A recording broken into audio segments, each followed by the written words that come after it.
گل از رختا مختا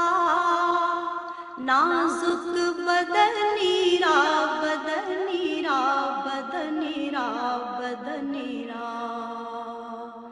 بلبل ز تو آموختا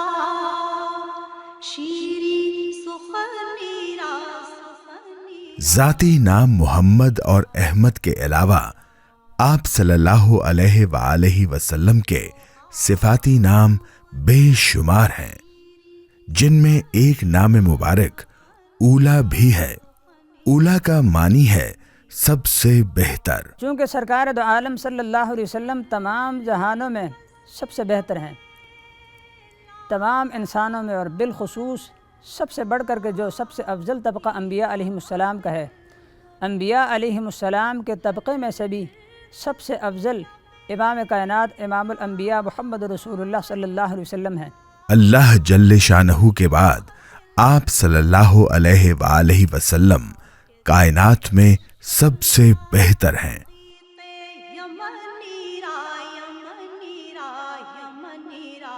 ہم جب بحیثیت خاتون، بچہ، گھریلو ملازم،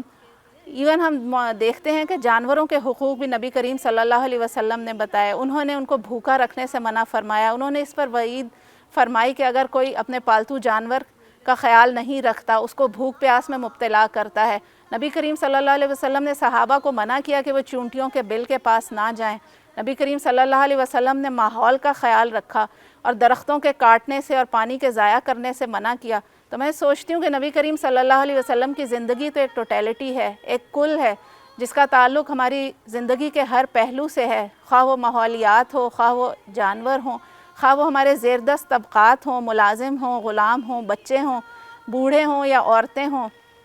بحیثیت مجموعی نبی کریم صلی اللہ علیہ وسلم نے ہر طبقے کے لیے وہ حریص تھے اس کی کامیابی کے لیے کہ کوئی کمزور اپنی کمزوری کی بنا پر معاشرے میں راندہ درگاہ نہ بنے، بلکہ وہ اس دین میں آگے بڑھ جائے۔ یہی وجہ ہے کہ ہم اپنے دین میں دیکھتے ہیں کہ غلام جو معاشرے کا پست ترین طبقہ تھا، وہ کس طرح سے آگے بڑھ کے لیڈرشپ رول نبھا رہا ہے۔ یہ نبی کریم صلی اللہ علیہ وسلم کی حرص تھی، یعنی ان کی دن رات کی کوشش تھی کہ جو انہوں نے ہماری فلاح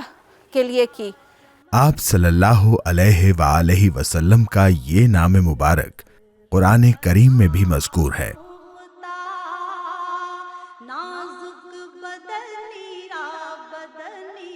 تو اس لیے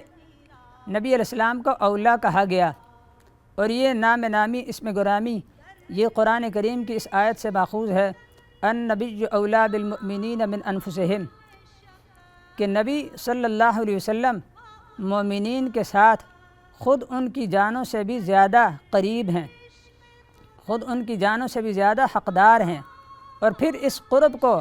اللہ تعالی نے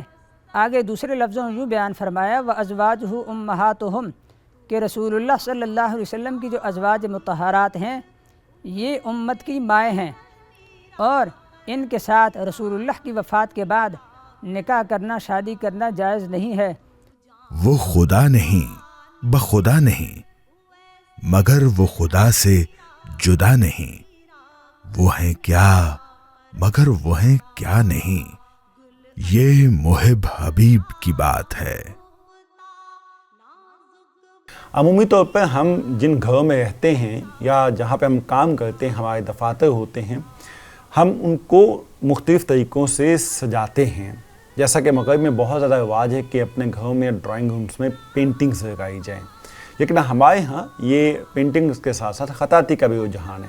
دراصل اس کی بنیادی وجہ یہ ہے کہ جیسے ہر شے کی اپنی توانائی ہوتی ہے، ایک اپنی وائبریشن ہوتی ہے، اپنی فریکوینسی ہوتی ہے، یا یوں کہہ لیجیے اس کی اپنی تاثیر ہوتی ہے، ایسے نبی کریم صلی اللہ علیہ وآلہ وسلم کے ہر نام مبارک کی اپنی ایک تاثیر ہے۔ وہ تاثیر معنی کے اعتبار سے بھی ہے، اور آپ صلی اللہ علیہ وآلہ وسلم کے سب سے بلند مقام کے اعتبار سے بھی ہے کہ سب سے بڑی ہستی کا سب سے بڑا نام وہاں پر لکھا ہوا ہے۔ تو اس نام کی جو تاثیر ہوتی ہے وہ اس مقام کو بابرکت بھی بنا دیتی ہے، پرسکون بھی بنا دیتی ہے، اور وہاں پہ مقیم جو لوگ ہوتے ہیں یہ صفات ان میں بھی پیدا کر دیتی ہیں، اور آپ کے نام مبارک کے صدقے ان میں بھی زندگی میں خوبیاں بھی پیدا کرتی ہیں، صفات بھی پیدا کرتی ہیں اور ان کو اچھا بھی بنا دیتی ہیں۔ اور ہم بھی یہ دعا کرتے ہیں کہ جیسے اللہ کریم نے ہمیں اپنے محبوب صلی اللہ علیہ وآلہ وسلم کے اسماء مبارک کی خطاطی کرنے کی توفیق دی ہے، آپ کی خاص نظر کرم سے ہماری ذات میں بھی ایسی صفات پیدا ہو جائیں جو آپ کو پسند بھی آئیں اور جن کی آپ نے تعلیمات بھی دی ہیں۔ سخنیرا بلبل زتو آموختا شیری سب سے افضل نبی ہونے کے ناطے